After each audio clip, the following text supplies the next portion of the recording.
నేను కలిసింది మీ బ్రదర్నే. అంటే the person whom I met was your brother.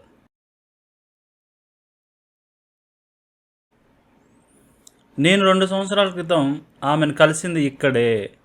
This is where I met her 2 years ago. నేను అమెజాన్లో కొన్న ల్యాప్టాప్ చాలా ఖరీదు. The laptop that I bought on Amazon was very expensive. నేను ఫ్లిప్కార్ట్లో కొన్న ఫోన్ చాలా చవక.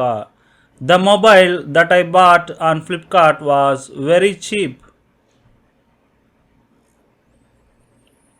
ఈయనే గత సంవత్సరం మాకు సహాయం చేసింది. He is the one who helped us last year. కాంపిటీషన్లో మొదటి బహుమతి గెలుచుకున్న ఈవిడే. She is the one who got the first prize in the competition.